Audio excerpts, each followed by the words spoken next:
ships in the Red Sea and elsewhere.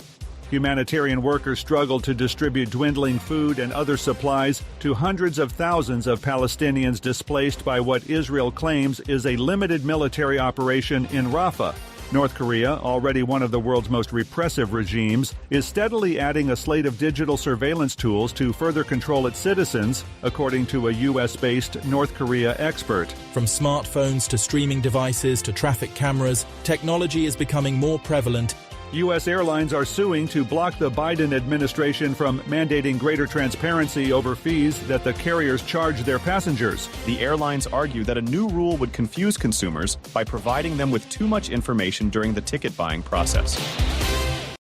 The opinions expressed on this program are those of the host or guest and should not be interpreted as statement of fact. Too much information, they say. Checking and corrections are encouraged. Yeah, that's what we're all about here. Too much information.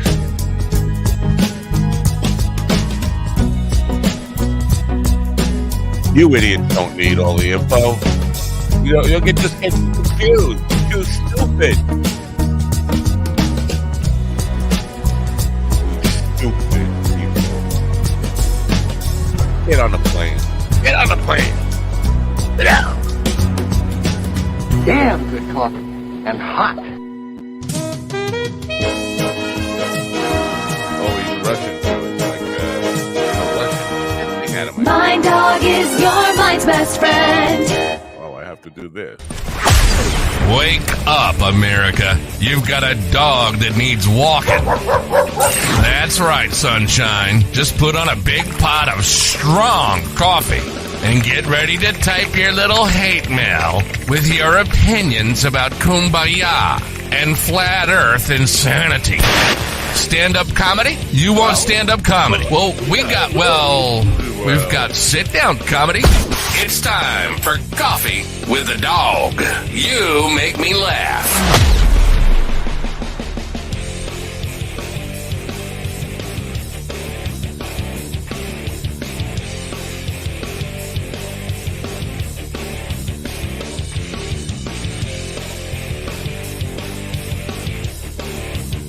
All right, get on with it.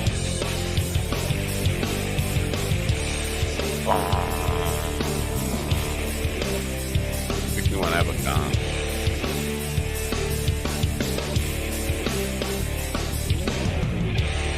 Oh, sit up, right? Good morning, you humps. It's hump day, right? It is. It's Wednesday, May 15th, 2024. Just one day from the big Dr. Reverend Jelly Roll Blessings and Blasphemy show. You want to get your tickets now. Hanover, Pennsylvania, tomorrow night at the Church of Satire. Let me put this in front of my face one more time. Blessings and Blasphemy, presented by the Church of Satire, featuring the Dr. Reverend Jelly Roll at the pulpit and you in a pew. Ew. So yeah, $10 online. Go. If you didn't catch that last bit of news before we started today, the airline company airline companies do not want you to know what those fees are all about. They feel like you're too stupid and that's just going to confuse you. So just pay it. That's basically it. That's exactly their argument. You are too stupid to understand what we're reaching in your pocket for. So just enjoy the ball rub while we take your money. That's basically it. Sadly, Jimmy Carter is not dead yet. No, he's getting ready to pass. He is not dead yet. And that's good news. I guess, I don't know, maybe he wants to die. I think I probably would want to die if I was 99 and 9/10. 99 years and 9/10 of a year into the journey. I think I'd probably be, especially if my wife passed, I'd probably be ready to go. So maybe he's ready to go, but it's, you know what? There are people on social media, mostly Twitter, because I don't see this stuff on Facebook, but they're attacking him over his politics. Now, whether you agree or disagree with, you can't discount the fact that he took over a sinking ship. A sinking ship, a ship where president was forced to resign, and with the foresight of knowing he was going to be forced to resign, appointed a vice president who was part of the Warren Commission. Gerald Ford was not a good president. And 1976, the 200th anniversary of America, found America really falling apart. And it was really the worst of times in my lifetime for the American prosperity, the American dream. It really was. So Carter took that over. So you could disagree with his politics, but keep that in mind. But politics aside, the man is better than you. He's better than anybody in your fucking family. He's a better human being than anybody in your dirty, disgusting gene pool. And if you think you can just like soil a man because you disagreed with his politics, you're scum. Get off my show. Stop listening, right? Crash your fucking car. Thank you. All right. Now send the hate mail in. We're not done getting some hate mail here. In the news this morning, some dude, some Islamist preacher dude, is claiming that Moses was not a Jew. He was Muslim. Abraham was not a Jew. He was Muslim. Jesus was not a Jew. He was Muslim. Keep in mind that Islam was not founded until 5 years after Jesus died. It kind of is like the Bill Hicks, Dennis Leary joke theft thing, where Dennis Leary claimed Bill Hicks stole the material from him, though Hicks did it years before Leary even had an act or anything. So it's kind of like that. If comedians had the capability of starting wars and making us kill each other, that's exactly, it's a good analogy. Anyway, you might disagree with that. Baphomet is in the news today, and Stephen Ortiz is going to want to talk about that. He sent me a painting, Alex Jones passing a painting on Twitter of King Charles, not Prince Charles. I always want to say Prince Charles, let him out of the can. That and Alex Jones asked, "What do you notice about this picture?" And I just like, it's just bad. It's just a bad painting. That's all. But if you look further into the conspiracy world, you will find out exactly what he's talking about. And we'll point that out in a minute. I'm going to bring those guys in pretty quickly. I'm just going to play you a little Mind Bloom commercial because I feel like I'm ready for Mind Bloom. I have not, to be honest with you, I have not used the product yet, but I gotta. I'm freaking out. Anxiety. Every day I wake up wishing the world had ended. Like, can I wake up to find out that we got hit with an asteroid during the night, and I'm dead, and you're all dead. We're all dead. That's what I wake up to. Is that a downer kind of thing? I think it probably is, which is why I need Mind Bloom. So I'm going to try it out, and I suggest that if you are feeling like you wish an asteroid had hit, you should try Mind Bloom too.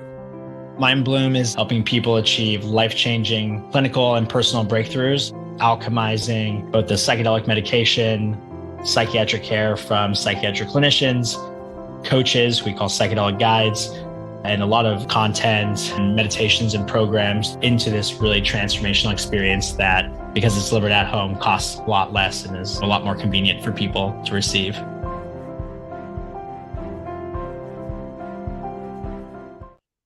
Yeah, okay, Stephen, just steal my spot, why don't you? Go ahead. Oh, my bad, guys. Good morning. Let's go this way. I like this way better. I don't know. GD is red this morning because he's doing this green screen thing.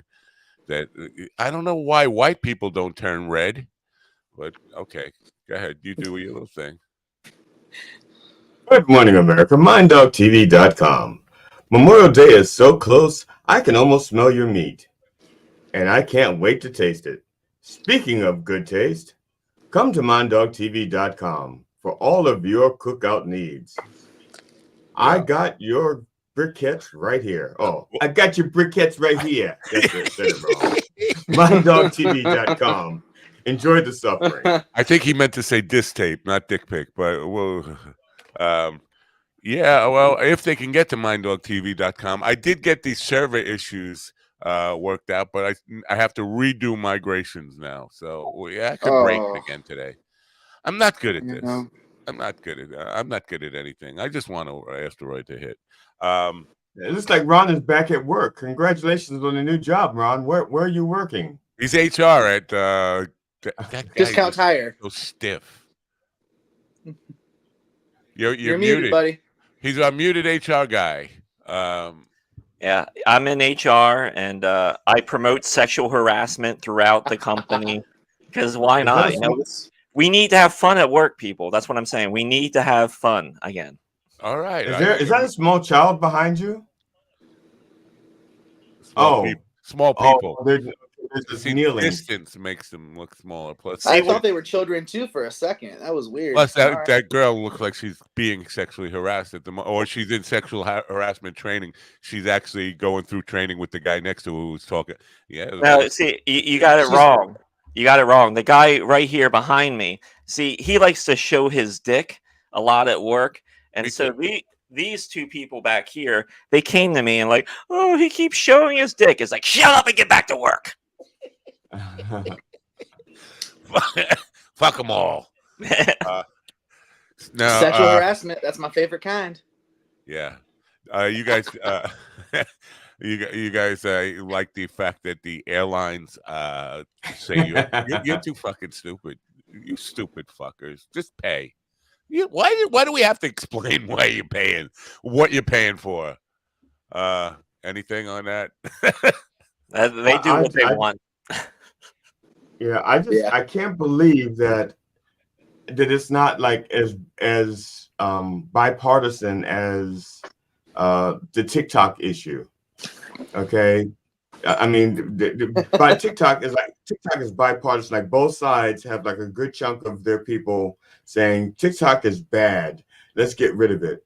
But when it comes to like big corporations charging us fees and not telling us how or why they're charging them, they're okay with that. At least one party, I won't mention the Republican Party by name, but one party is okay with it, while the other party says, no, let's protect consumers. And that would be like the Democratic Party, I think. But it's so bizarre that they don't even want, it's like not only just let them rip you off, but let them hide how they're ripping you off. Like I'm against transparency. And what's crazy is hospitals now have to disclose every penny of what everything costs to the patient, but an airline doesn't have to. Right? Yeah. That makes no sense to me at all. I think that's because hospitals are there to make you better, and airlines are there to make you sick. They stress you out. They create high blood pressure. They maybe even drop you out of an airplane through a window or door. Keep in mind that both Stephen and Ron are getting prepared to fly places. So am I. So but that doesn't change the truth. That does not change the truth. I get the VIP treatment when I fly. It can go down. I'm going to die like a king. Well, I'm just going to say, if you have any anxiety about flying, you could sign up for MindBloom and help with your anxiety issues. There's a little QR code that you can scan if you really need to get to MindBloom in a hurry. If not, the link is on minddogtv.com for as long as minddogtv.com is up and running. Well, they can do what they want. I'm surprised, like mid-flight, they're like, if you want us to keep the plane on, you better break out those credit cards, people. Because, everybody needs to do a $10 transaction fee to continue the flight, or we're going to land here. Yeah, or if you would like to continue having a pilot, airdrop your payment to the pilot, and if you have a Samsung, well, we'll just open the door and let you jump. Technology has changed things because they used to just send them what they called in the day stewardesses. Now they call them flight attendants. They just send them around with a hat. I was gonna say they're gonna pass around a hat, or the pilot's gonna come out with a square reader and be like, "All right, just swipe your card here." Yeah. Oh my god, yeah, just like at a comedy show, you get near the airport, the landing is like, all right, here's the donation bucket for the pilots. Well, at least they don't have a suggestion card. Yeah. So those are fun. The captain You go to said, comedy club. This is the captain. Yeah. It's like, this is your captain speaking. My cash app is Flight man 6969. Wow. Now let me just explain a little bit about the sound effects thing. we just heard a dog barking in the background. I think it was a real dog, by the way. It wasn't a sound effects guy. But the sound effects thing, when I have the loop off, there's a little looper button next to it. If the loop is off, you have to let it play all the way through, because if you don't, the next time you use it, it will resume from where you were. And if that's already played like a fuck yeah, and as that's already played and you hit, nothing happens and you're wondering why. And then 5 minutes later, when the Reverend hears fuck yeah, he's like, well, why was that so late? So that's just something to keep in mind. Let him play all the way through with the loop. I'm your teacher, and I find you attractive. That's nice. Well, that's part of You're sexual welcome, harassment in the schools. Let's see, that's it. I find you attractive. And so was that all the way through, or did you cut it off? I don't know. Here, like, no, that's the whole thing. It's a cut up clip. Yes. Now, do you guys? I know the religion stuff is not what we generally talk about here. This guy, I don't even know his name, but he's preaching to like thousands at a rally. Muslims sitting around while he's telling them Abraham was not Jewish. He was Muslim. Moses was not Jewish. He was Muslim. Jesus was not Jewish. He's Muslim. And my only take on that is it just bears so much resemblance to comedians with joke theft. Like, I was doing it 5 years before you even started doing it, but you're saying I'm robbing you. My virgin pooped out a baby before yours did. Yeah. What?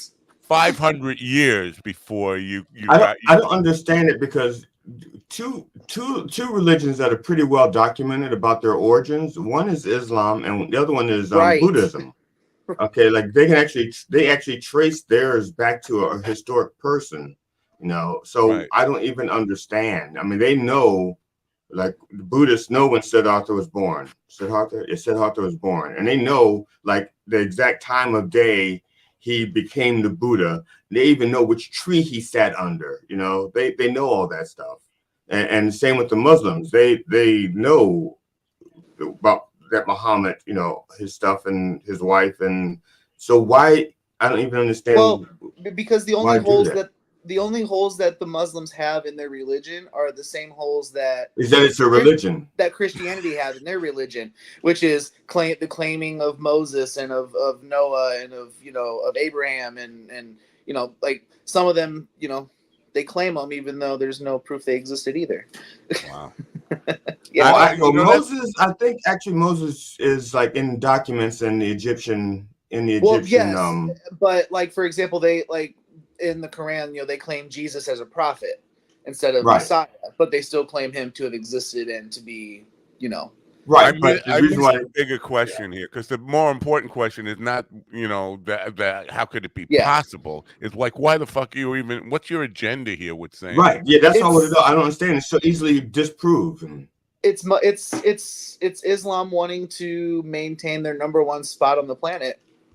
And they're like the USA, we're number one. I thought television was the number one. I thought television was the number one religion on the planet. Well, it is now, but as far as old school religions, brand name religions, atheism is the number one religion on the planet. Atheism is number 2 or 3 behind television and TikTok. I'm gonna cover us up a little bit here. Steven sent me this morning, which it says they're not hiding it. Alex Jones says they're not hiding it anymore. And then Alex Barnacourt, which probably is Alex Jones' drag name or something. King Charles in a new painting. This is the first painting of King Charles since he took the throne in 2022. What do you notice in this painting? If you can't see it, I'll blow it up a little bit. You probably still can't see what they're referring to. Can you? Do you guys see this? And do you have any idea what they're referring to? There's a subliminal devil somewhere in all the red paint. Yes, but not It not is not unless you double it like this, and then you could see between the if you put it together. Wow. You can Someone see. went through a lot of trouble because Rorschach would also say a butterfly. But see, I was also thinking he looked a little bit like Dracula. Oh man, this isn't gonna work. Yeah, Hold you on, don't have to do that. I could just do this. Wait. But I have a picture. It's identical, but it's Dracula holding a bowl of blood. Oh, well, that's not what they meant. They meant this in No. between. You can see the little image that looks like it could So be you a have to dog. you have to look at it in the mirror. That's a reflective image, like you're holding it against the mirror. Right. Yeah. And it looks, for the people on the radio who we're seeing two paintings side by, it's the same painting, flip flop, but they're claiming that's Baphomet. I see a golden retriever with a mustache like mine. That's what I see. I see. Yeah, I too see a puppy with floppy ears, and yeah, in the middle. Yeah, I just see it. So they're saying he's a bitch. You don't see it? No, I see. Look right in between the shoulder blades of Charles. Squint a little. You can almost see a horse too. As at the very top, I see like a cougar or some kind of cat with a little that's head right. emblem, There's a cougar with up the there. little That's head. true. Yeah, It with also little looks like an alien with big eyes at the top too. But and the very, very bottom looks like a sapien, some type of ape.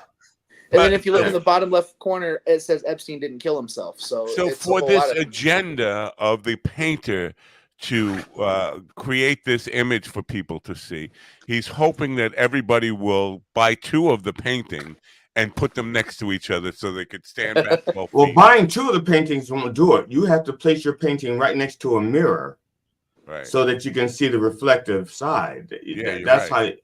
That's probably in the instructions. That's probably when you buy the painting. There's instructions on the back. It says place within 6 inches of a full-length mirror and stand 7 feet back with the lighting at 12 lumens.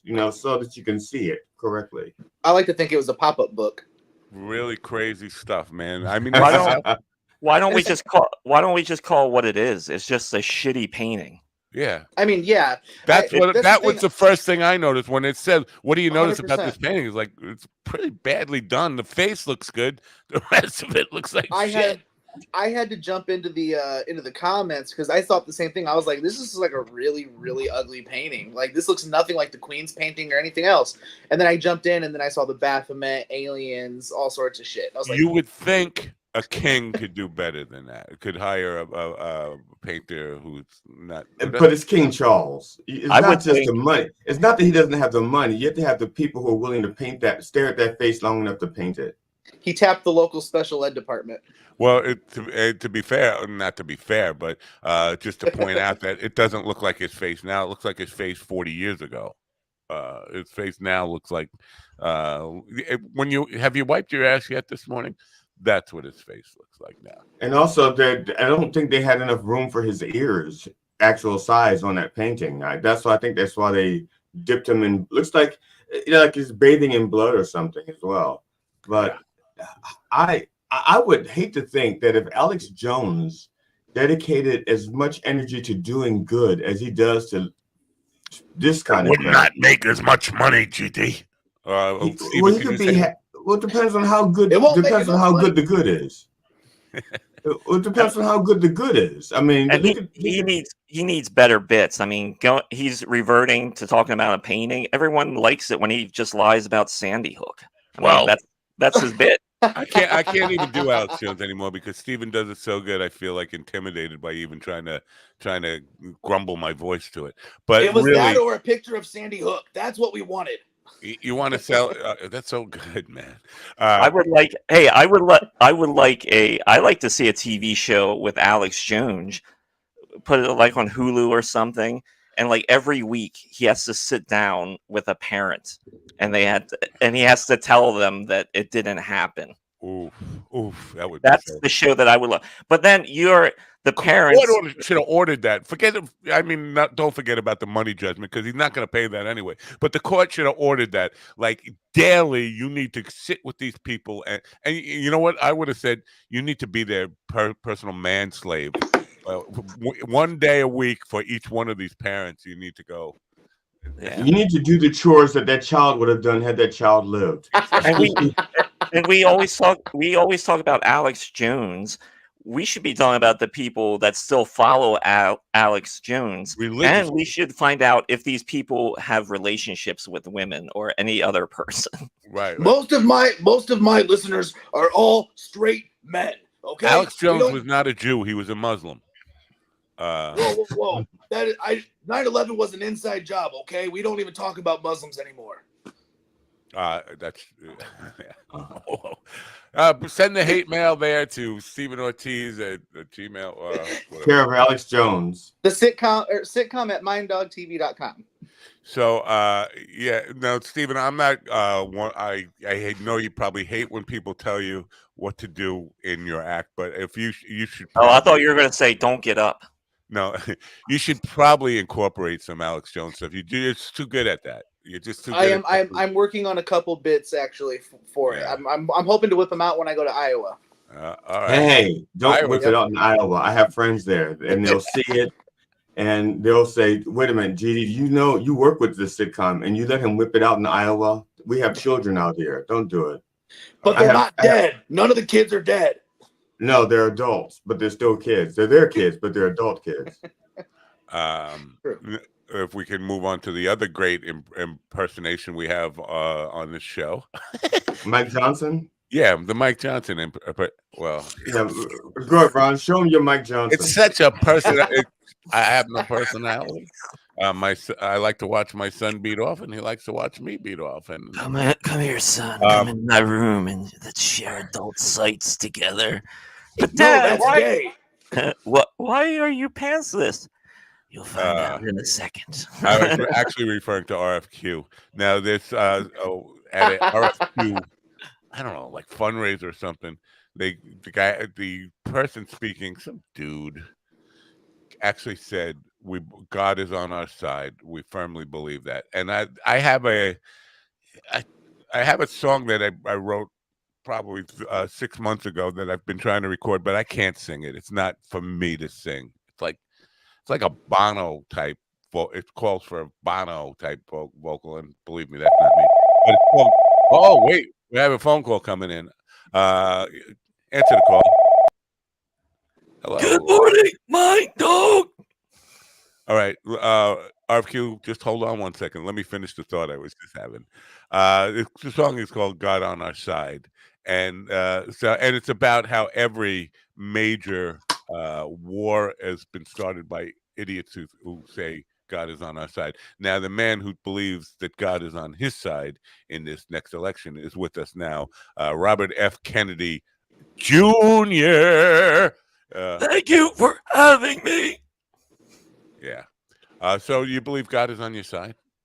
Well, of course. I mean, you've heard my voice and people still listen to me. What other way? How else is that possible? That's true, because I have trouble just listening to you for a minute at a time. Now I've heard it confirmed. I've had it confirmed that you did stand-up comedy at the LA Forum at the Kill Tony show, but you didn't write your own material. Hey, I just gotta say, I went out there and I killed it. I killed it. Then Mike Binder's material. First of all, Mike Binder can't kill with his material. He's never killed one. If I have to say, there's one comedian who GD is absolutely head and shoulders above, it would be Mike Binder. I like Mike. He's a good film director. But if you've seen his comedy, I'd rather go to see GD. Damn, that is so hurtful. I praise. What is praise? The second nicest thing you've said to me today. It's praise. So you're working with other people's material.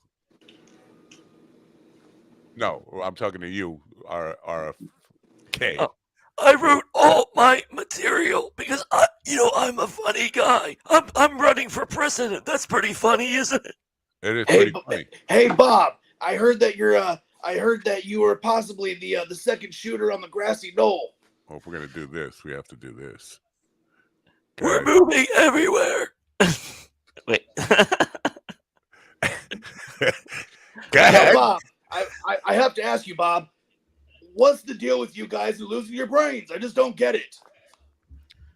It's all the worms that I've been eating. I love them. I go in the backyard and I'm like, Cheryl, I got my little bucket and my little shovel, and I go out and I start digging in the yard because it reminds me of America. Typical reptilian activity, digging up worms in his yard. See, Matt, that's what I'm telling you. All of the elites in Washington are nothing but reptilian pedophiles. You know what? I'm delighted to find out that I am on a first name basis with Alex Jones. I prefer Alex Jones to call me Mr. Mind Dog, but he just called me Matt. All right, Mr. Mind Dog, I got you. Now, RFQ, I saw where you, first of all, you were on with Glenn Beck, and you said that the reason Trump doesn't deserve another chance is because he locked down America during COVID. That is the main reason that Trump doesn't deserve another chance. First of all, I'd like to point out that Trump really didn't lock down America. So you're lying. Well, I gotta say, I love appealing to the lowest common denominator. And everyone knows that a denominator came here from the moon with their robots, and they transform into conspiracy theories. I get it. You say denominator, but all I hear is that you're a power bottom. Right. Take it, bitch. Keep it up, and I'm going to show you what my head does. All right, Bob? Oh, trust me, Alex. I know what your head does, because when I explode into your mouth and Cheryl Hines is watching, she'll go, "That's a muscular man." Keep it up, and I'll go get Joe Rogan, and I'll have him kick your ass. What I love about Alex, he comes on here and he cries like a little bitch, but then I invite him to the Kennedy compound and he'll oil my body up. Now I gotta ask. Have you? You've seen my muscles. Don't you feel it's a little odd that, or ironic that you are preaching about vaccines and the dangers of vaccines when you and health stuff when you eat like raw pork and get brainworms from them, and also take steroids for your nipples and things like that? You're injecting steroids in your ass, but vaccines are no good. This seems like a ironic. I don't know. You know, if you got your supplements from me instead of from those idiots online, you would have giant testicles and only semi-large man boobs. Figure it out, Bob. Yeah, no cocaine either. No, I've been, Alex would just go on and on, but I've been pretty honest. I've been pissing blood for years. Has it affected me? No, not at all. The amount of creatine that I take and roids, I am so hopped up, I don't even know who I am most of the time. Yeah, I know. We've noticed that. Now you're gonna. I gotta ask one more thing before we let you go. The libertarian. I didn't even know there were like a bunch of libertarians running. They're gonna have a primary debate in the Libertarian Party. Are you running as a libertarian? Because I thought you were just running as an independent. Why would you get involved in a party debate when you're not part of that party? Well, let me tell you, I'll run to anybody that has a vote. Party, har, har. You know, Bob, I heard you at Bohemian Grove sucking off Bill Clinton the other day, and I'm going to tell you right now, all right, you're not running for nothing, okay? You have no chance against Daddy Trump. I'm sorry. What was that about sucking off Bill Clinton? What happens at Bohemian Grove stays at Bohemian Grove, okay? Which is why you just told everybody what happened at Bohemian Grove. I'm not a member of that. Yeah. I'm not a member of that because I'm not a gay frog. Hello? Listen, Alex is just a jealous little bitch. I invited him to play bingo at Chappaquidda, and that motherfucker couldn't win one thing. But, I offered to take him for a ride, but he wouldn't go.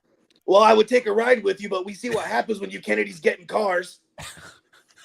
All right, guys, we're gonna have to Kennedys in cars. That's the next comedy special. Kennedys in cars. Hey, before I get out of here, hey Alex, you know what this is?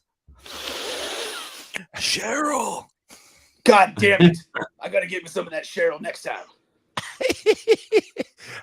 Alex Jones and RFQ on the Coffee with the Dog program, ladies and gentlemen.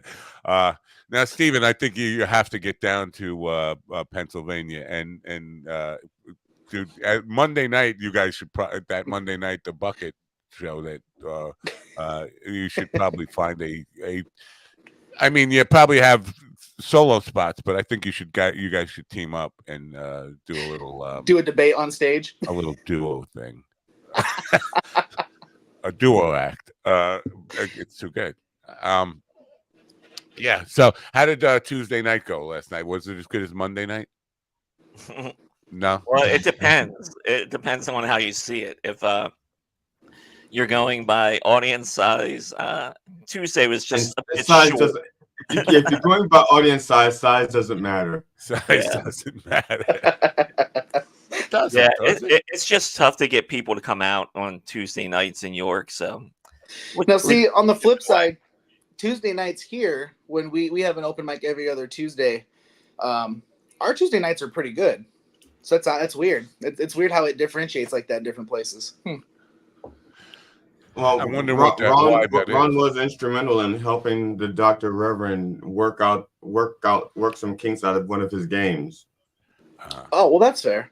I'm just trying to figure out what cause and effect might be, like in Indiana, why the hay shakers like to go out on a Tuesday night. Yeah, it's the miners, the coal miners or steel factory workers in Pennsylvania. See how I just lump everybody into one group? They like to go out on Monday, which is even weirder. I don't know. Yeah, it's weird. Well, yeah, it's also different towns. I mean, because the Monday night is Ron is actually. I should let Ron speak to this because he's actually much more informed about this than I am. But I'm going to talk anyway because I like to hear myself talk. Right. No, but Monday night is in Harrisburg. It's a totally different town. I mean, there's walk-up traffic.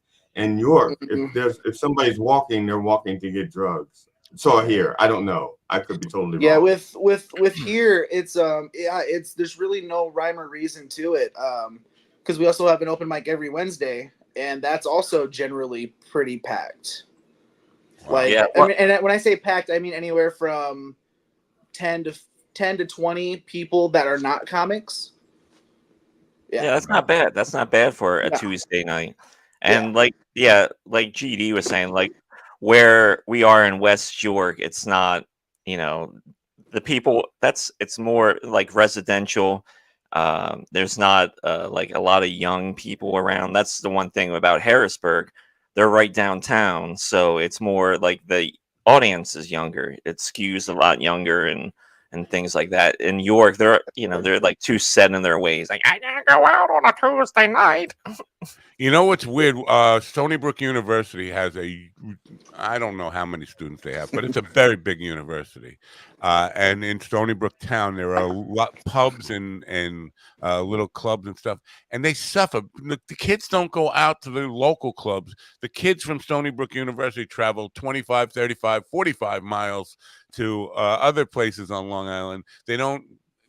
You would think a college town. Maybe it's because the way Long Island is that there's no space between towns. Like you take one step on the sidewalk and you're in a different town, that kind of thing. And I would, well, I'm sorry. No, I was saying it's the town loyalty. Yeah, I was talking to GD about this last night. I also think that maybe there's a possibility that people are bored with stand-up, especially like open mics, because if you're, say if you do have something to do and you're going to an open mic like in the middle of the week, a lot of times it's not a great experience because the people that are up on stage, especially the people that call themselves comics, and they're just getting up there and they're like trying to say vaguely racist shit and things like that. It's like who wants to come out for that? I definitely like overtly racist. Well, it's fuck that. now it could be an age thing, because I will say our crowd on Tuesday and Wednesday nights, generally speaking, is on the older side. I would say like 35 plus.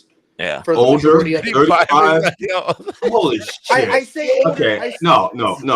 You said it. You already said it. I say older it's out because there. It's we're out a there. college town. We're a college town. out We have there. a lot of 18 That's to fine. we have That's a lot of fine. 18 I to think 30 you're right. You don't have to make excuses for it. Yeah, You're you right. don't have to put It's your funny. ageism. Yeah, it's okay. Okay, you guys are all old, but it was a fun. Comedians should never apologize for something they said that was funny. It happens to be true, and it happens to be funny.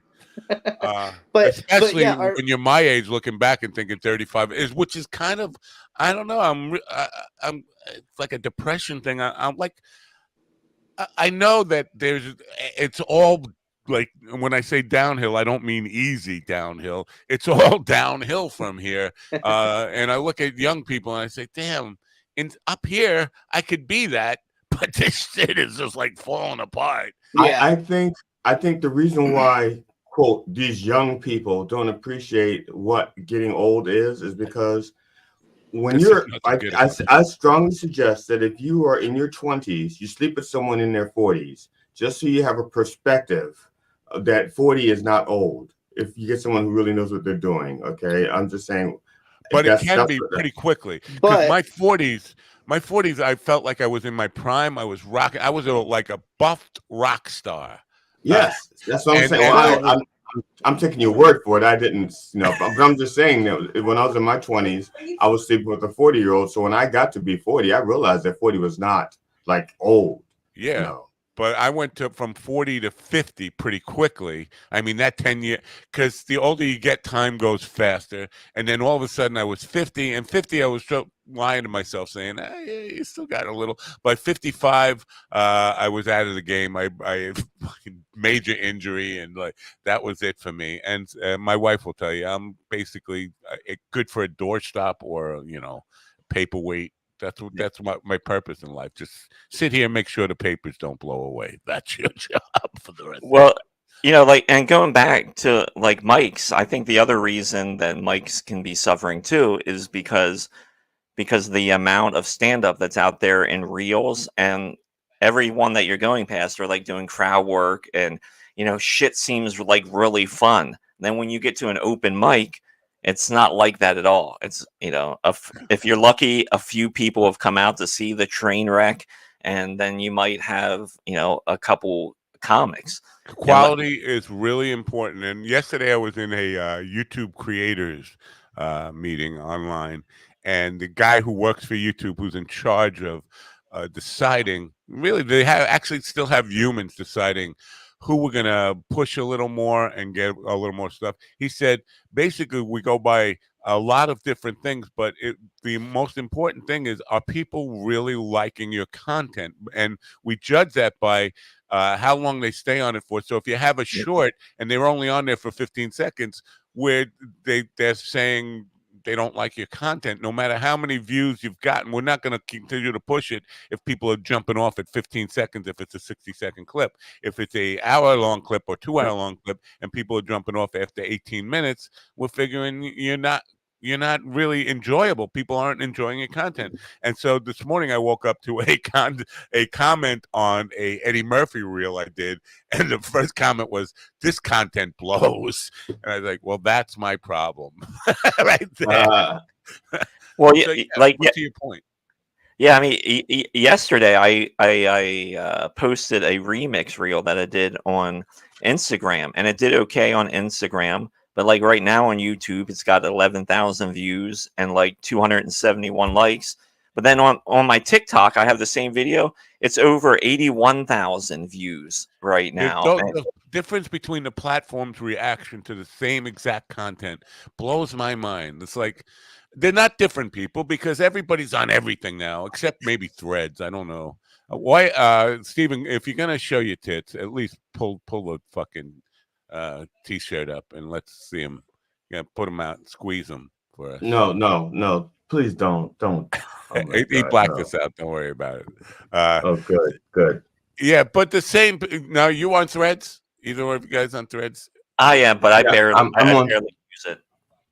I'm on Threads when people reach out to me and say, "I'm on Threads. Will you like this for me?" Well, it basically wanted to be an alternative to Twitter, but we already have bad Twitter. Why do we need bad Threads? I don't know. So I don't, and it's like it's basically the same content as Instagram. People are putting the same content that they have, and it's the same company. I don't understand the business model there at all.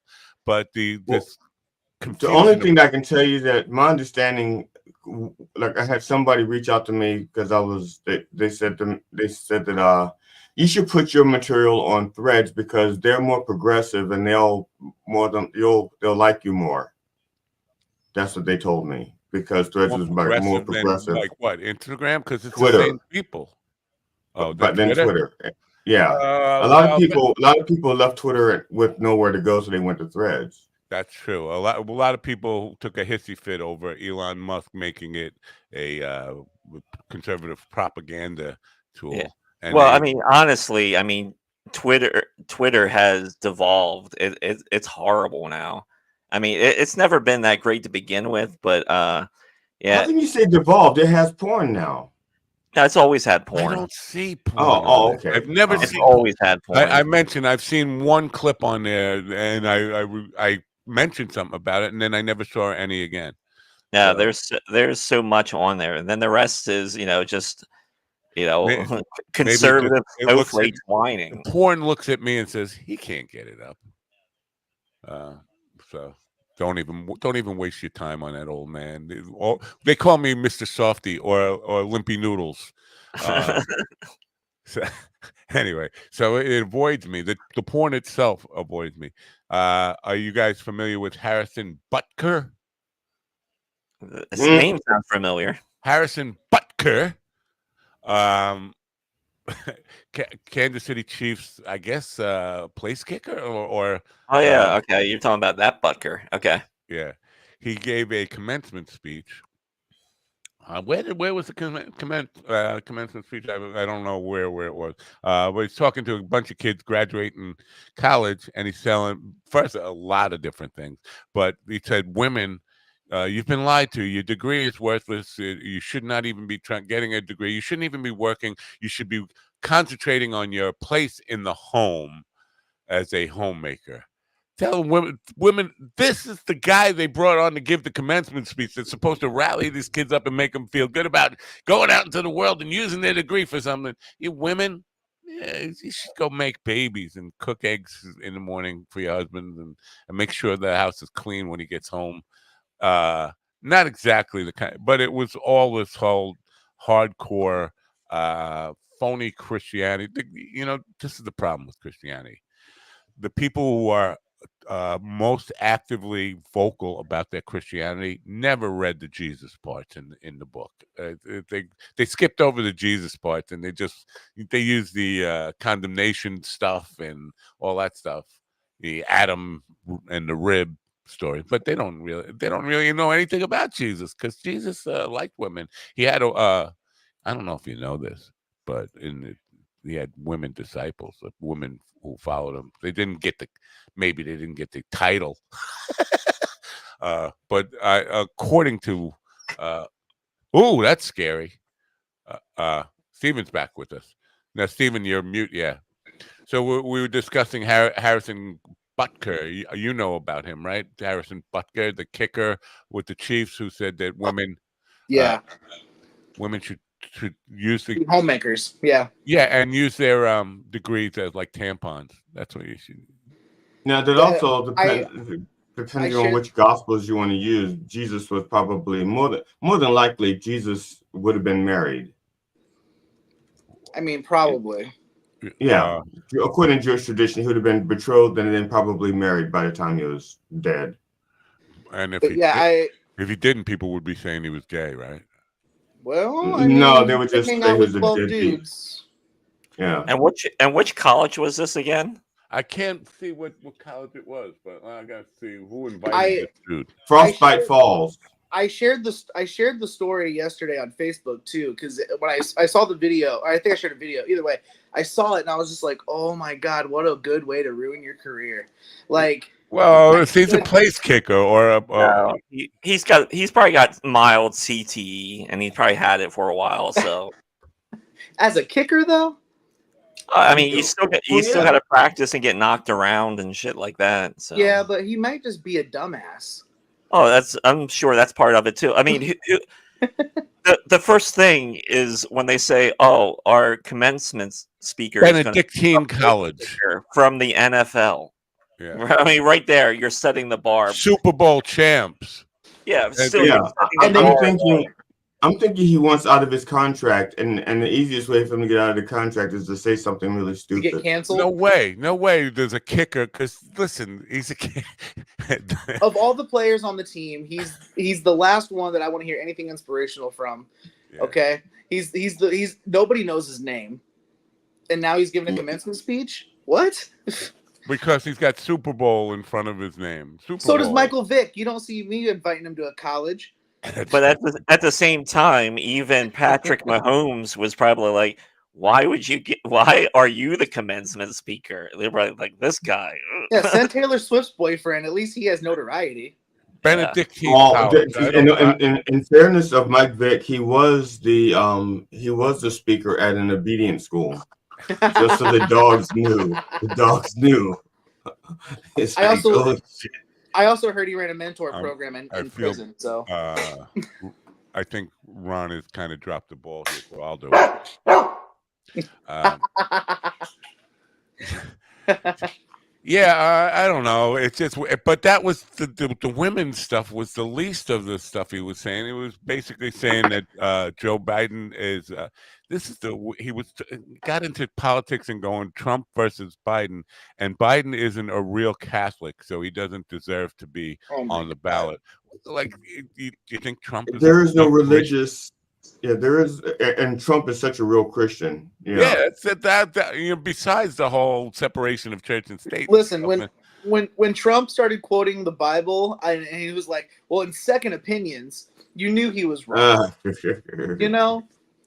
Yeah, well, that's why I think you deserve what you get. I mean, if you really think he's a Christian, I mean, it just shows a lack of desperation and how much people want to believe in something that doesn't exist. People want that old school, religious-backed, red president that's gonna, America number one. Religion. Yeah, they what they want is they want a theocracy is what they want.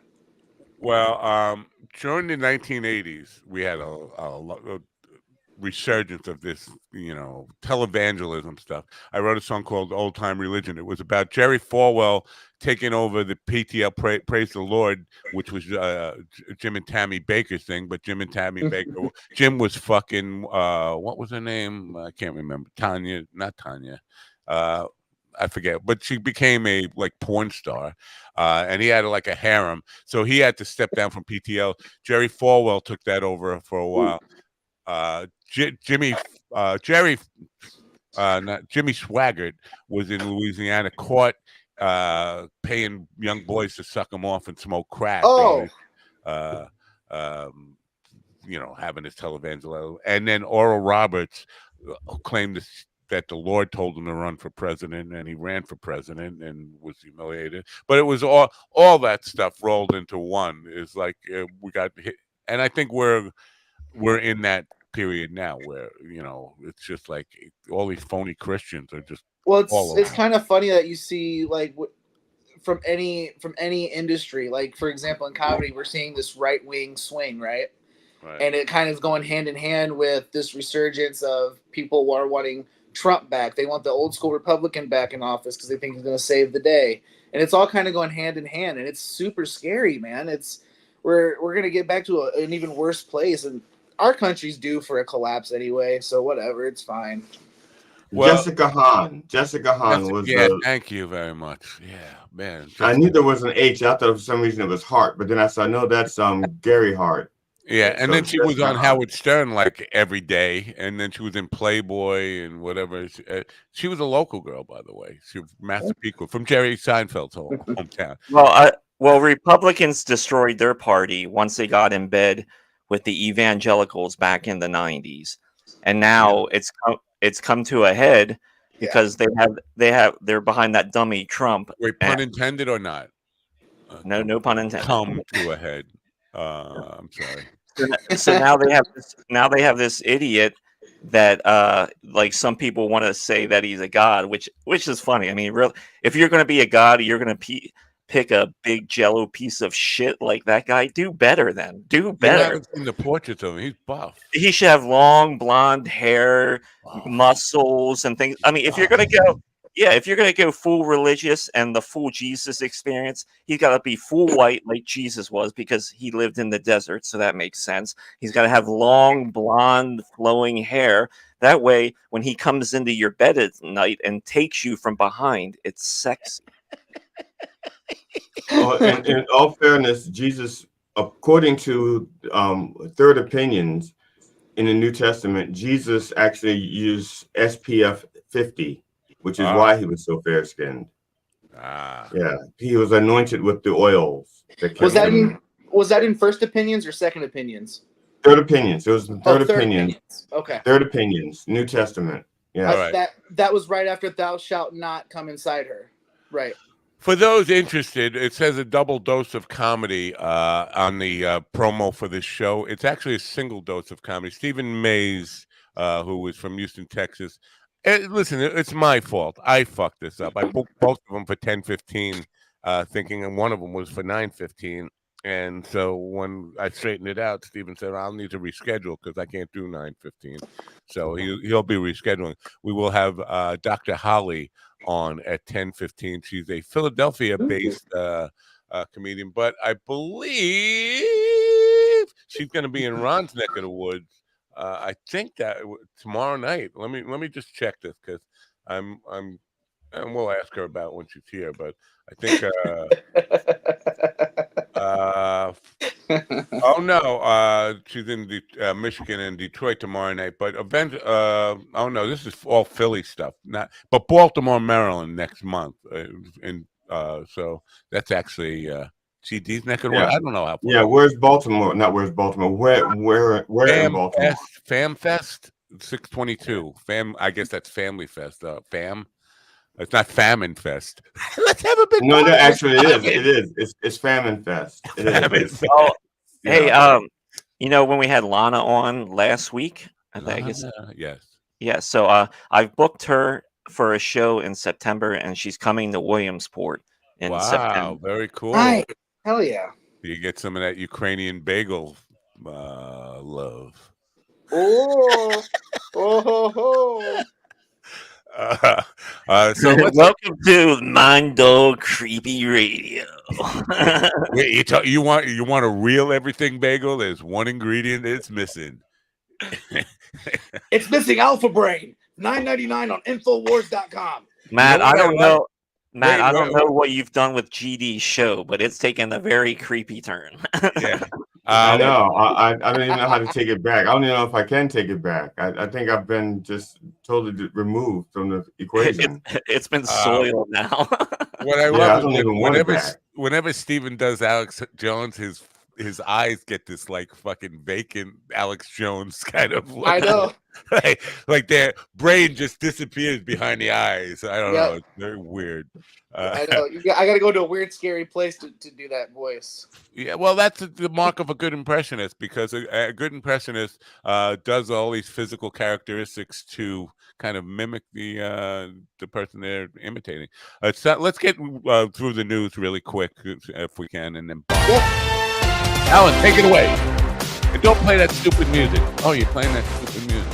U.S. airlines are suing to block the Biden administration from mandating greater transparency over fees that the carriers charge their passengers. The airlines argue that a new rule would confuse consumers by providing them with too much information during the ticket buying process. The U.S. Transportation Department stated it will vigorously defend the rule against what it termed hidden junk fees. American, Delta, United, and 3 other carriers, along with their industry trade group, sued the Transportation Department in a federal appeals court. Liam White reporting. North Korea, already one of the world's most repressive regimes, is steadily adding a slate of digital surveillance tools to further control its citizens, according to a U.S.-based North Korea expert. From smartphones to streaming devices to traffic cameras, technology is becoming more prevalent in everyday North Korean life. Stimson Center senior fellow Marty Williams told reporters at a briefing in Seoul. And Kim Jong-un's regime is utilizing these new digital tools to spy on its citizens more effectively than ever before. Benjamin Wright reporting.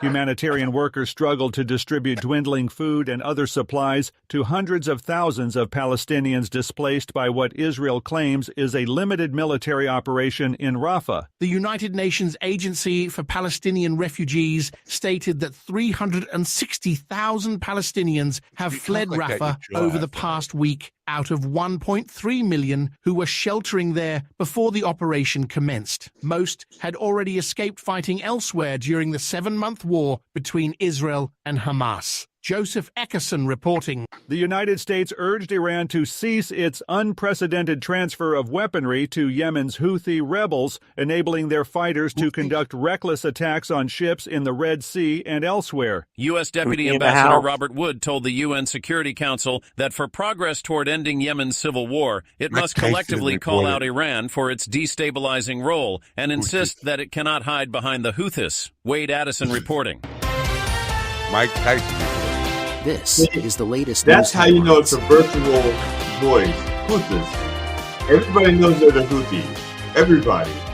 Except for a virtual person who doesn't hear. Grammy-winning saxophonist David Sanborn passed away Sunday. His representative confirmed in a statement he was 78. It is with sad and heavy hearts that we convey to you the loss of internationally renowned, 6-time Grammy Award-winning saxophonist David Sanborn. Read a post on Sanborn's official Facebook page announcing that he died after an extended battle with prostate cancer with complications. Kyle Norris reporting. Melinda French Gates will step down as co-chair of the Bill and Melinda Gates Foundation. This is not a decision I came to lightly, French Gates posted on the X platform on Monday. I am immensely proud of the foundation that Bill and I built together and of the extraordinary work it is doing to address inequities around the world. She praised the foundation's CEO, Mark Sussman, and the foundation's board of trustees, Jim Kender reporting. A Missouri man has pleaded guilty to crashing a U-Haul into a White House security barrier in May 2023. Sai Kandula, 20, wearing an orange jail jumpsuit and speaking softly from the podium of a Washington, D.C. federal courtroom, acknowledged he had deliberately slammed into a security bollard in a failed attempt to seize power at the White House and install a dictatorship aligned with Nazi beliefs. Lawrence Keller reporting. President Joe Biden announced new tariffs Tuesday on Chinese EVs, All right, now... Okay, those are the Nazis I can live with. Well, there's a couple of things there. A soft-spoken Nazi. He was speaking softly. He admitted to wanting to take over the White House. Listen, guys, a Nazi dictatorship. Listen, guys, I think it would be really good if we maybe did Nazi stuff in the White House and killed all the Jews. What do you guys think? That's like the old what was it, Teddy Roosevelt, who says, "I speak softly but crash a big van." Yeah, right. Sieg Heil. Mein Kampf. Yeah. so it's ASMR Nazism. Yeah. Nazi. Das Jews. Das Jews. Now, to be fair, I think we're probably the only media outlet who's even acknowledging this story, that back in May of 2023, the Nazis tried to take over America. A U-Haul. Wouldn't Ryder be a better way to go? I would have thought of Volkswagen. Yeah, well, I think Ryder uses Volkswagen made machinery. That's kind of why I said that. I mean, oh, okay, no, that makes sense then. Yeah, I didn't know that. Yeah, I think U-Haul is made by GM. Most of their stuff is GM, but it's Thank God he didn't succeed. Can you imagine? Can you imagine? Or did he? Did he? For all as we know, he could have succeeded and actually has transplanted Biden, the real Biden, with a Nazi Biden, and that's why. That's a Derek Flint. Remember, I talked about meeting James Coburn last week, and Frank saying, "In Like Flint is the next thing he wants to talk to you." In Like Flint, one of the In Like Flint movies, the Derek Flint movies, was they kidnapped the president and replaced him with a double, right? An actor named Sebastian. And it was believable, and the guy looked like Biden. So you know what? All this TV making semi predictions or predicting the future. We need to stop this right now, because in about 47 minutes, Alex Jones is going to pick this up, and it's going to be Biden has been replaced by a Nazi. Biden's been replaced by Nazis. Yes, there you go. Didn't even take 47 minutes. He was a pussy, but he was still a Nazi. If we're listening to InfoWars on a separate feed right now, and actually he's in real time taking the word we say and turning it into a conspiracy theorist. I thought it'd take 47 minutes. It took 47 seconds, if that. 4 to 7 seconds is what it took. InfoWars. Right. So yeah, you know what? It's not InfoWars. Faster. Has somebody replaced Ron Kane with a Ron Kane lookalike? The gay frogs have taken over Ron. He's masturbating into the camera. Nazis in the White House. Oh yeah, Jewish space lasers. Okay, all right, Mike. Who let Mike Johnson in? Well, the Jewish space lasers was Marjorie Taylor Greene's thing, not Mike Johnson's thing, right? Does it even matter? Well, Biden's acknowledged the lasers too, though.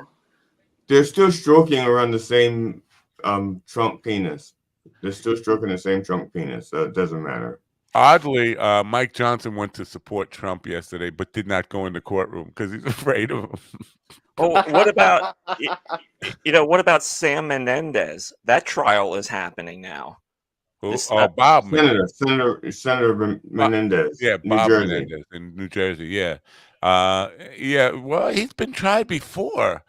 He got hung jury last time, and still he'll appeal it like all these guys do, and the appeal will be forever. And he's not going to step down until he actually has to go to jail. And he might even say, you know what, I'm taking the Senate seat with me to prison. Well, last time he got a hung jury, and this time they may get a hung jury again. How do you know that's why the junk looks? I was gonna say, how do you know they're hung, you nasty? Because they reveal some of the information about the jurors. Well, actually, it's only the hung jurors are the ones that are releasing their own data. The other jurors aren't. I bet they release their own data. Those nasties. Yeah.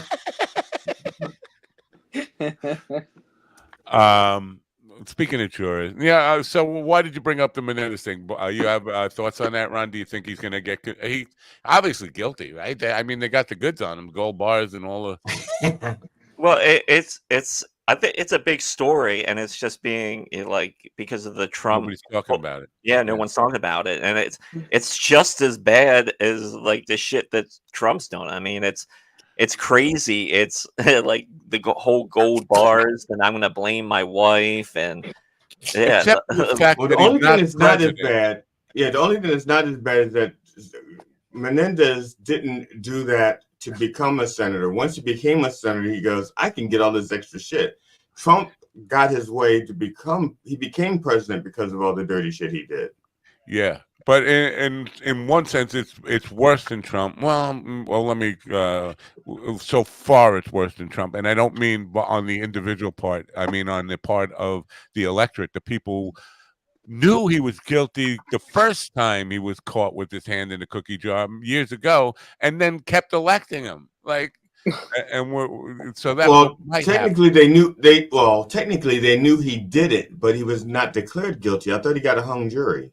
He did. Yeah, so they knew he did it, but he wasn't guilty.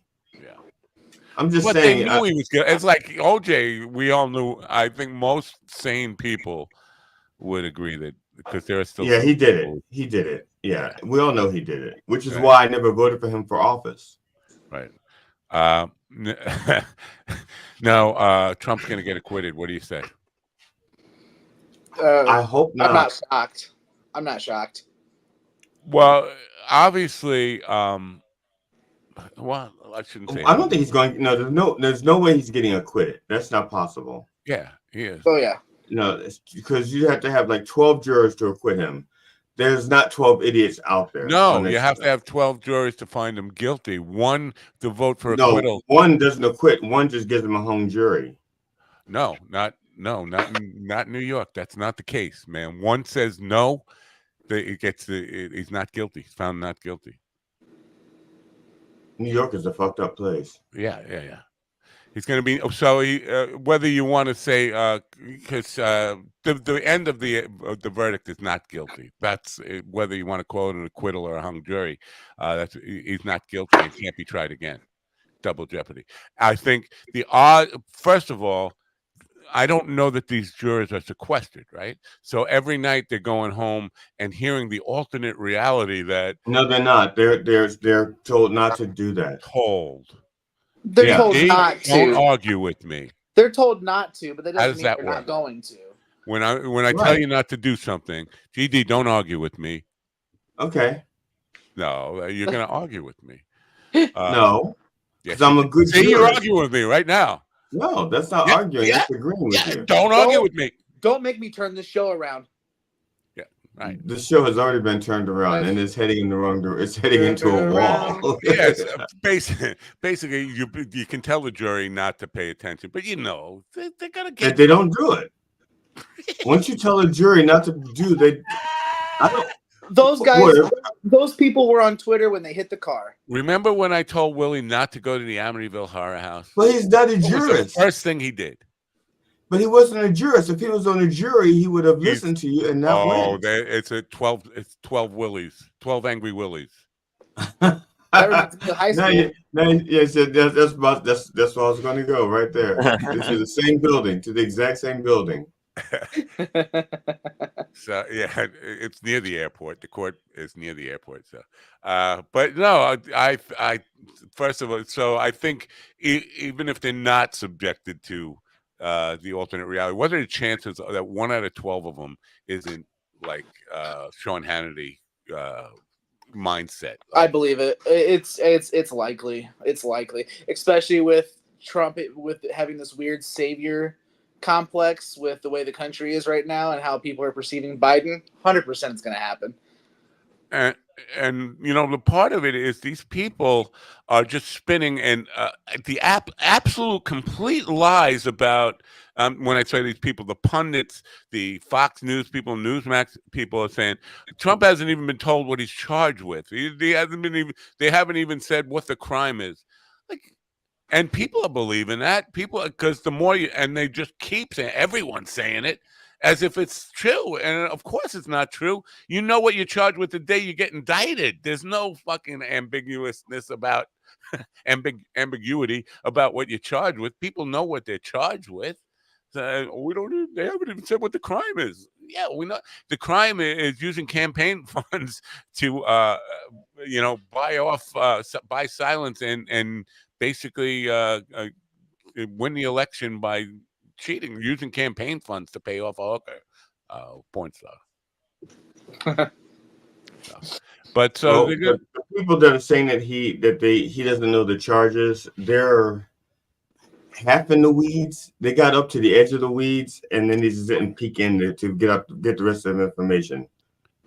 And they're conflating things. There's some things that aren't exact. There's some things that if they were smarter, they could be right, but they're so dumb that they're not right. Wow. They're not right. They're not right. You sound like the airlines. You're too dumb to understand the bill. Yeah, they are. They're too dumb to understand the bill. And Bill is tired of it. Yeah. Bill is like, I'm so tired of people not understanding me. All right. You really you have a low opinion of the American people's ability to think. No. I don't have a low opinion of the way they think, of their ability to think. I have a low opinion of them to be able to think correctly. Oh, okay. Thanks for straightening that out. We're going to play a commercial, and then we're going to meet Dr. Holly. Are you guys excited for meeting Dr. Holly? Say yes. Yes. I'm so excited. Sure. Okay. Yeah. I have like 19 questions. I have 19 questions for her That already. doesn't seem totally enthusiastic. By the way, I just want to clarify something. The other day, GD told Jeff Dwoskin that I yell at him for doing any research about the guests. I never said don't do any research. Don't deep dive. The deep dives. Yeah, Jeff and I have a complete different opinion about this. He thinks to be a good interviewer, people respond to you already knowing about them. I think that comes off as like, why are you asking me if you already know the answers? So you're asking for the audience. Yeah, well, I like to be part of the audience and kind of ask with them. And I'm not like a lawyer who needs to know. But if you were actually part of the audience, you would have stopped listening at 18 minutes. That's true. Well, I did. Yeah, if that's not clear, I stopped paying attention 18 seconds into the show. But you know what's a great tool for boosting your YouTube channel and getting people to say, as I had to happen this morning, this out audio? Out audio? No. Alpha Brain. In video. You're close. Oh, Alpha. It says basically this content blows. If you want to get comments like that on your YouTube channel, sign up for you. Hey there, fellow content creators. Are you tired of seeing your YouTube channel growth at a snail's pace? Well, I've got some good news for you. InVideo is here to supercharge your channel growth. With InVideo, you can create eye-catching and engaging videos in a flash. Say goodbye to spending hours editing and perfecting your content. InVideo's user-friendly interface makes it a breeze to create professional-looking videos in no time.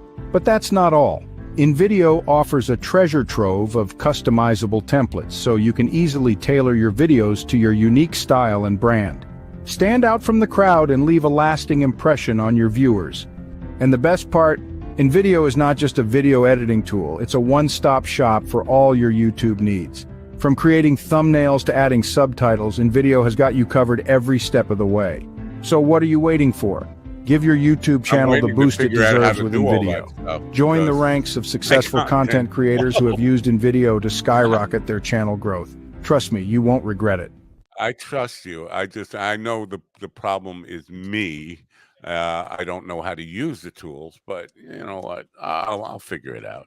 I just want to Ron and Steve and Matt. Did y'all see all of the Tom Brady thing, the whole 3 hours? I did. Yeah, I saw the Nikki Glaser thing and a bit of the Tony Hinchcliffe thing, and that was it. Okay. Steven, did you see all of the 3 hours of the Kill Tony roast? No, the Tom Brady. The Tom Brady roast. Sorry, yes. I don't know why I said Kill Tony roast. The Tom Brady roast. Yes. You said because he was on. He was being interviewed, and he said he did not like the way his kids. Yeah, I have that in entertainment news. Yeah. Oh, okay. I'm gonna blame you for me deciding to go on a roast. We'll talk about that in entertainment news when the time comes. Right now, it's time. Well, I just wanted a reminder. I wanted someone to remind me. I wanted to talk about that, and now. All right, we've been reminded. Duly noted. Right now, it's time to meet Dr. Holly. Dr. Holly is a Philadelphia-based actress and screenwriter, award-winning screenwriter. She's trained extensively at, listen to this, Comedy Cellar, People's Improv Theater, New York Comedy, Sports Philadelphia, Helium Comedy Academy, and Philadelphia Comedy College. She's got a doctorate in comedy.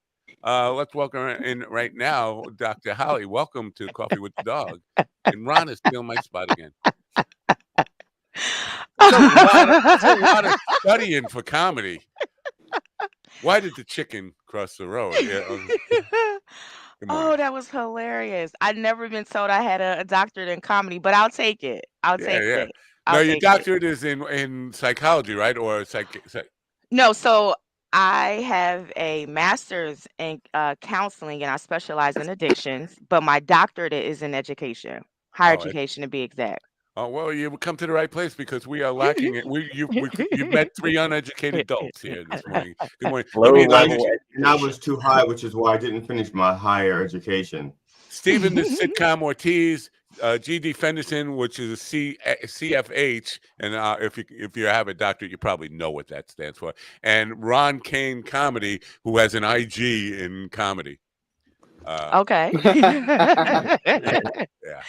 Yeah. So now you are going to be in GD's neck of the woods I'm going all deep into next month here. 622, you're at Fam Fest in Baltimore, Maryland. I said this morning it's not Famine Fest. It's probably Family Fest, Fam Fest. No, it's famine. It's Baltimore. It's famine. Right. Tell me about that because GD's in that neighborhood. He's from Westminster, Maryland. So Oh, okay. So I used to live in DC before I moved to Philadelphia. Fam Fest is basically a improv fest that happens. Well, it's a Black improv fest that happens every June in Baltimore. And so I was invited to go and perform with my improv colleague because I do improv too. So right. we'll be performing there as well. So, and you are looking at your schedule. You're all over the country tomorrow night. Tomorrow night, yeah. Yes. Supernatural Brewing in Livonia, Michigan. Yep, right outside of Detroit. We had a guest on from Detroit the other day, and I asked her, "Are you in Detroit now? Are you in Michigan now? Or are you traveling today?" No, I'll be traveling tomorrow. Okay. Are you familiar with what it's like? Because I said Detroit was basically like a third world city for a while, and now it's making a renaissance. And he just said it's just really one block that's making a renaissance. Have you been there? I've been to Detroit years ago, and what you're saying is totally true. I was like, whoa, where did I end up? So, but I know that a lot of tech companies have been there. I know that they've built up a lot. Real estate has been popping there. So I'm excited to go back and see. You know why real estate is popping there? Because you can buy a house for $7. Yeah, and in Baltimore you can buy a house for like $2. Yeah. But they still come out for comedy, no matter how depressed the city. Maybe even more so, right? Yeah. So I'm excited. I have found in my travels, like the Midwest loves dark comedy because there's a lot of dark shit in the Midwest. When you say dark, you mean psychologically dark. Right? Yeah. Especially like because I mean, dark people in the Midwest generally have a hard time. I'm just saying. Now, my wife has family in Wisconsin, and it's great performing out there because, there's a lot of farming out there, and farmers definitely have dark senses of humor. You can throw whatever you want at them. As long as it's funny, they'll go along with it. Yeah. The wrong kid died in the combine jokes. Yeah. I love that kind of stuff. Now, I have a question for the good doctor. Dr. Holly, would you? Yeah, I'm sorry. Where does it say good? Dr. Holly. I don't see anything about her being a good doctor. It's a sign of respect, just like to say the good reverend. It's a sign of respect. Okay. Continue. That's how we black people talk. I'm just proving a point. I told you not to argue with me before, and now you're arguing. So, Dr. Holly, would you please explain extensive training to our audience? Because extensive training in comedy, our audience wouldn't understand. They don't think that we train extensively hard. So please explain to our audience. Oh, thank you for asking. And that's a good question because a lot of times you're right. People don't understand what we do. So for me, I'm a lifelong learner, as you can see by my name. And so what that meant for me was I started out taking a comedy class 101 at Helium Comedy. And from there, I wanted to learn more because in each comedy class that I've ever taken, I've learned something different and I've grown as a comic. So once Helium was done, Philadelphia Comedy College, I took their classes, which was a 10-week intensive comedy class. Once that was done, I was like, let me go to New York because New York is in my backyard. I went up to Comedy Cellar and trained there with Rick Comer for about 5 weeks. And that was a whole nother world, different experience. I'm also trained in improv. I felt like improv, at least for me, was a very, very good tool to have as a comic because whether you have a heckler or not, improv allows you to think really quick on your feet because they'll give you like a suggestion and you got to just go from there. And I had a heckler once, and because I learned improv, it really just gave me like comedy cat reflexes, if you will. And so I was just able to really like lean into it and just keep going on my show. So I again just always taking classes, whether it's comedy writing, TV writing. I've taken sketch writing, and because I write a lot, screenwriting, And television congratulations shows. on the awards and the Thank you, thank finalist you. awards. Thank Congratulations. you. So yeah, for me, I'm always like training over the summer. I'll be diving a little bit more deeper into my acting and taking some classes around that. But I feel like, whatever it is that you really want to, I won't say perfect, but really be good at, you have to either have a coach, a mentor, but just don't stop, at like going to mics or doing shows. Continue to, to own your craft, whatever that looks like for you. I don't disagree with anything you just said there, but comedy is the thing where most often it's on the job training where people just go to somebody told them they were funny, you should go to the open mic night. They start from there, they get the bug, they go to lots and lots of open mic nights. Some of them never progress beyond that. Somebody Yeah. posted on Facebook yesterday, how long did you do open mic nights before you get paid? And I was just so curious about the comments. I had to do a deep dive in. A lot of people saying they were doing open mics for 10 years and never got paid, never got on a real show. See, the look on your face. Now, now also you said that you referred to yourself as a sexy shrink. Now it sounds like you're asking for transference because we know a therapist doesn't even have to be a shrink. Does not have to be sexy to receive transference. You can have like a shrink with the face of a pit bull, and there'll still be transference. So when you say you're the sexy shrink, it sounds like you're trying to build up a client base built on transference. I'm just Does that go for talk show hosts? Are we transferring GD? You guys are hilarious. No, I use the sexy shrink as just another one of my AKAs. I mean, the list is long, but sexy shrink just let people know, like, I'm a therapist and I talk about that, in my comedy act. And back to your point, Matt, you're right. There are people who go to open mics for 10 years and they learn that way. So everybody's path, I think, is different. But I will say it didn't take me 10 years to do mics and then get paid. I got paid like probably 6 months within me doing because you had some training behind. You had the help of mentorship and people to understand the craft.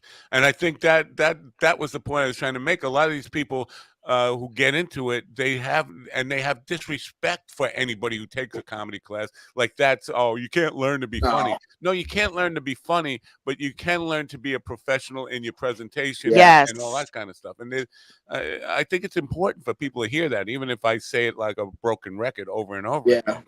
And see, I think Dr. Holly, I think you benefited quite a bit from having a mentor and things like that. Because for some of us that didn't have that, we did have to go through years and years of that. Like for me, for example, I did 5 years of open mics. Okay. But then once I decided to take it serious, it was a couple weeks, but I still had that background, Whereas if I was able to take a class or had a mentor, someone to show me the ropes, I could have cut that down probably significantly. But the problem is, Stephen, in all fairness, where you are, most of the ropes are used to lynch people. There's nobody, they can't show you. They can't show you the ropes. They're busy using them for lynching. That's true. That's true, but I never wanted to see those ropes.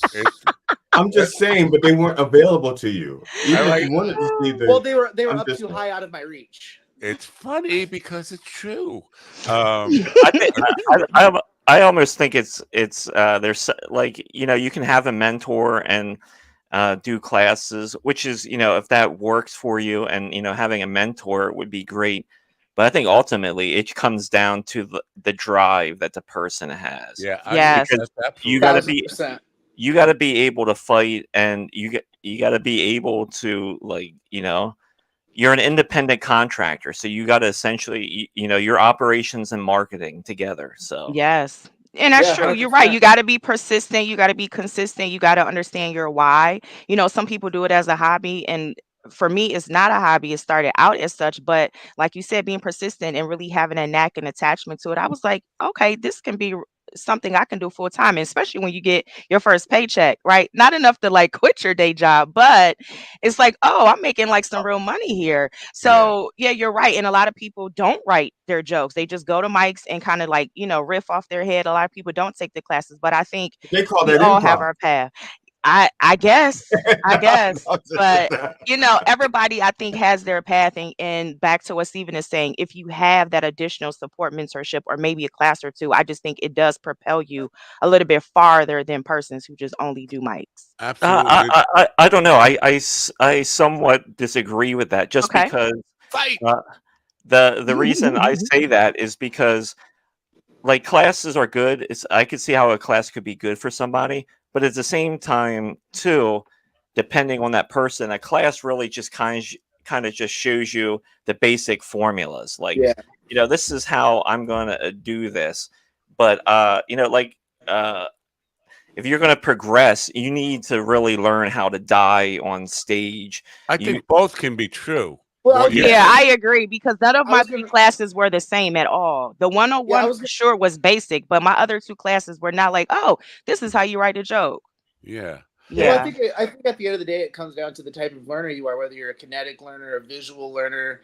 I think it all varies. Because like I had said, having a mentor or a class would have been nice, but at the same time, I don't know if that would have helped me personally, because of how I learned, because I just went out and did it. Like I just go, so, and I think that gives me an edge in some ways and might be a detriment in other ways. But at the end of the day, I think it's just about how you learn and how you take in knowledge.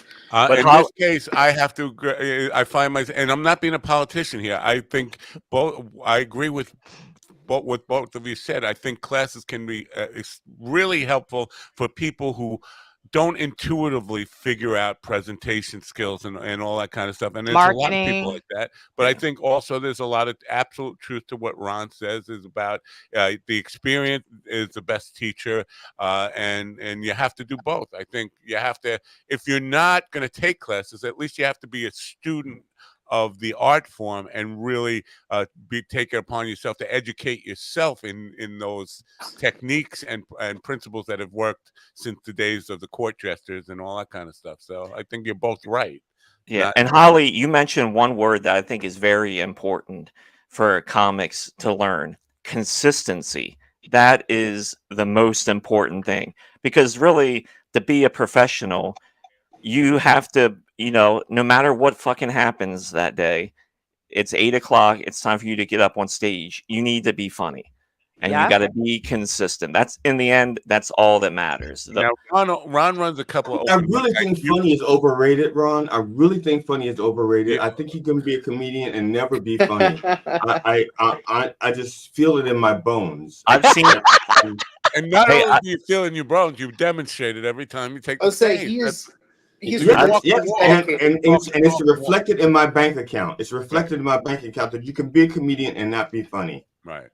Let me transition here to open mics, because Ron runs a couple of open mics Monday and Tuesday. Had very different reports on this week's success in those. I know you run a couple of open mic nights. First, I'm going to say Ron is really, as he's kind of already tipped his hat to, really a show business professional and likes to run a tight ship when it comes to a show. When in your open mic nights, are you strict with if somebody's running the light or going over time? Will you? Because Ron will go up and actually get him in a headlock and pull him off stage. Do you do the black woman role, like get your ass off my stage, or do you? No, I don't. And it's funny that it's funny that you guys mentioned running the light. Like, I could damn near let anything pass, but running the light is like a cardinal sin for me. It's very disrespectful to the room and to the other comics. I do not fucking play with that light. Do not run the fucking light. If you that's your first F-bomb. You use 2 F-bombs in like 4 seconds talking about running the light. Okay. No, you can use them. No, they're welcome. No, we actually encourage them. We encourage. Yeah, we're encouraged. I'm just saying it just took you that long to use it. Because that's how. I'm just saying, most people, as soon as they see us, they go, "Oh fuck!" But you waited like 12, I think it was 13 intimidating minutes. us not to do it. Aw. No, I think for me that's just my biggest pet peeve of like all the shit that comics could do, but that light, whew, don't fucking run it. Yeah. Now, Ron made an observation this morning because last night was not as good as Monday night. That people, and we talked about demographics and age groups, but he said, people are bored with the experience of open mic nights because they're not really concentrating on giving the audience a quality experience. It's more a self-serving thing for the comedians who are coming up. But I think you have to, if you're going to do it, really pay attention to delivering something of quality for the audience. What's your take on it? Do you think people are bored with the open mic audiences? I'm talking about. I'm not sure what city Ron is in, but here in Philly, the open mics is what only a lot of comedians have. So when you go to open mics, it's more actual comedians than there are people. And then the people that are there, they're just floating around, they're getting drunk. They really don't give a shit. They just want to hear comedy because it's free, right? The open mics are free. But for comics, not all, but I'll just say there are a lot of comics who don't actually get booked, who are not traveling, who are not on shows. So all they have is open mics. And so they just go there and just practice material and hope to eventually get booked or just only do local shows. So I think it just depends on the comic. I think it depends on the city because I've been to cities where open mics are like almost as big as shows. Right. New York and LA. Yeah, exactly. Exactly. Yeah. Oh yeah, like the Club on State in Madison, Wisconsin. Their open mic is unbelievable because they run it like a show as it should be. But they also have the luxury, they actually have comics too passing through town and things like that. So that makes it better. Yeah, I definitely in certain cities where you have people and if you run the mic like a show, then yeah, they can be fantastic. But just like in the general scheme of things, because on Monday night I did a show where I normally do like a showcase like type mic, because I kept getting feedback from a lot of the audience that was coming. It's like, we're just seeing the same guys like doing the same jokes. And so I was like, you know what, I gotta change that, because that audience that comes there is they're young. Most of them are women are in our audience. And so yeah, we did a show on Monday night, a bucket show, and we had a fantastic result. We had a great audience turnout. The comics loved it because it was just different and people were into that instead of just seeing, hey, we're going to go over our jokes, essentially. Like a glorified AA meetings. You're right about that. Coffee. Yes. Ours is BYOB. And I do mine's bi-weekly at Kim Cook's Cafe out in Manayunk here in Philly. And so it's BYOB. We usually kind of like do a writing session and workshop, prior to the mics, so comics can kind of sit and write. Because what I try to impress upon comics, like, yo, just even if you don't get on a show and write, like just always write, have material. Because at least the comics I know here, a lot of them just don't write. They just get up and riff it. And there's nothing wrong with it. I just encourage and write. So I hold a lot of writing jams to just encourage comics, to write. Now, But is it that they don't know how to write? Not physically like how to write, but like the actual art and science of, they don't understand the art and science of comedy. So they don't have an idea of what it's to write, because when you see words on paper, they're a little bit more powerful than when it requires a little bit more thought when you're just out there ripping. And so, or do you think they just don't have their thought process together enough to get it down on paper? So I seen a mix of both of what you're describing, meaning there are comics. It's gotta be one. It's totally one. No, I'm serious. I've taken classes, and it's like I used to get like made fun of in my comedy classes, like, oh my God, you're constantly writing. Fuck yeah.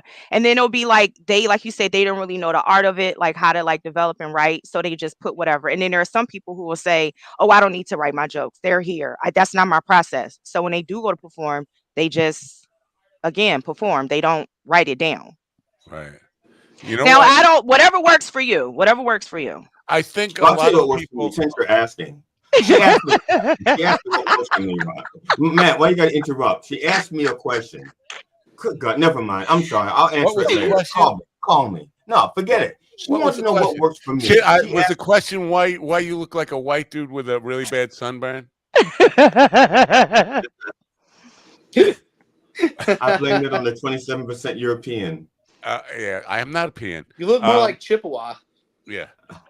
I think a 2% lot of young people, people who are of the social media generation, see all these people doing bad crowd work and think, they're not doing material. Why should I have written material? I mean, all these successful comedians, all they see of them is, what do you do for a living, sir? But married, But honestly, seeing at an open mic and seeing a comic attempting crowd work when there's like 2 to 3 people in the audience it is a hilarious train wreck. It is such a hilarious train wreck because it's like you're at a mic, don't do crowd work, especially at a mic when there's only like 3 audience members, because they don't give a documentary on that. Like, and 2 of them are they don't.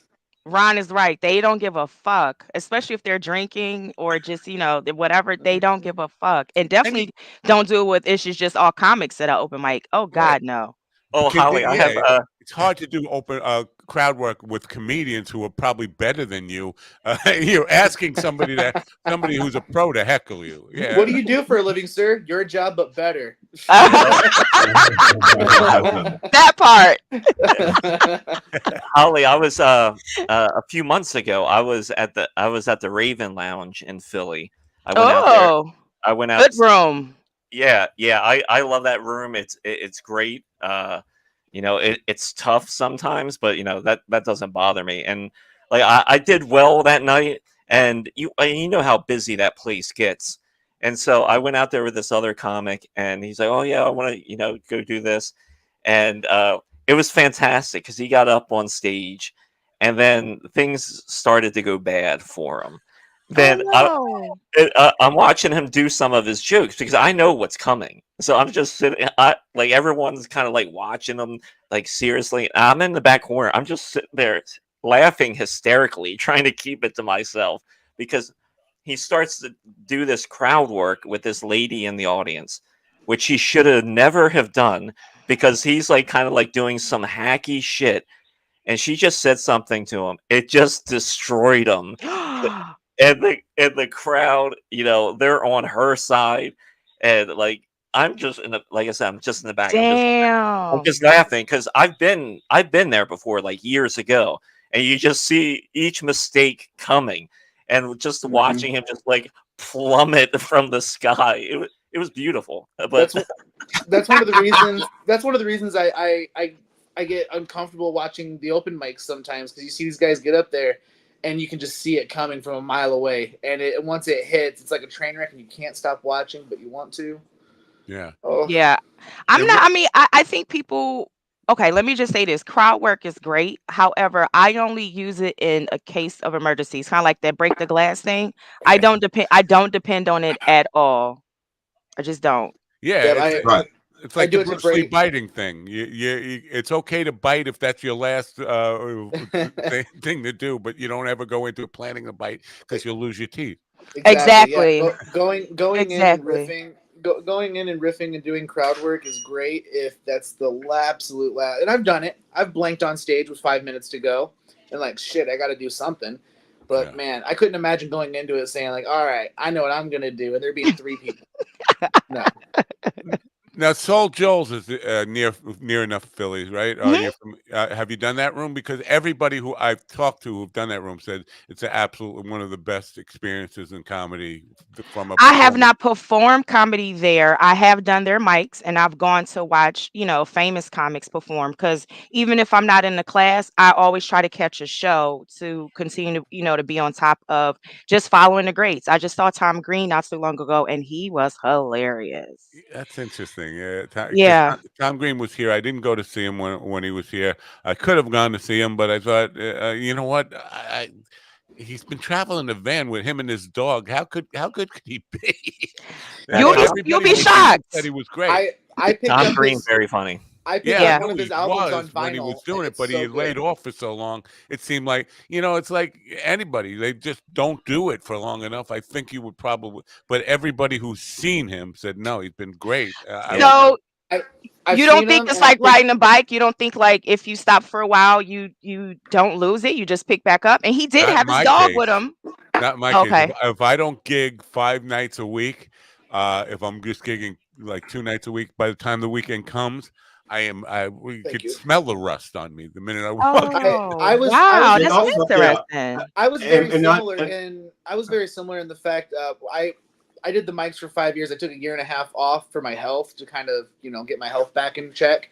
And when I came back for that first month and a half, it felt like I was brand new to it again. So yeah, I can tell you, speaking for myself, if I'm not performing at least once a week to like twice a week, I start almost getting nervous to get back on stage. It's weird. Wants to make a joke about how I know. smell. There are certain when I first started doing comedy, and when I didn't know anything about my stage presence, I had certain body mannerisms that didn't really work on stage for me. And if I don't perform frequently enough, I will resort back to those body mannerisms that do not work for me. I have to retrain myself or remember. I'm sorry. Yes, exactly.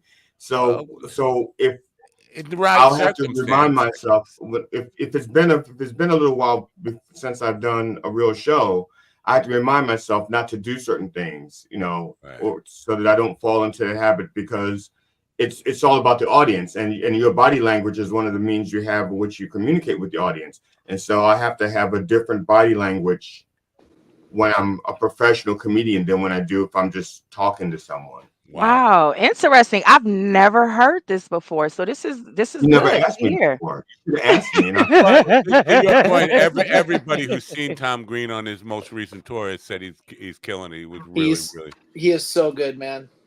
Yeah, I enjoyed it. Speaking of comedy clubs, Governors in Levittown, Long Island we're on the Govs network, but only for like 3 seconds more. We have to say goodbye until tomorrow. Govs Levittown, brokerage in Belmore, and McGuire's in Bohemia, Long Island. We have to say goodbye for today. Don't book me, Govs. Don't book me. You better not book me. I promise you, I can get you some time in the Giggle Room on either Thursday or Friday, Saturday, if you come to New York. The Giggle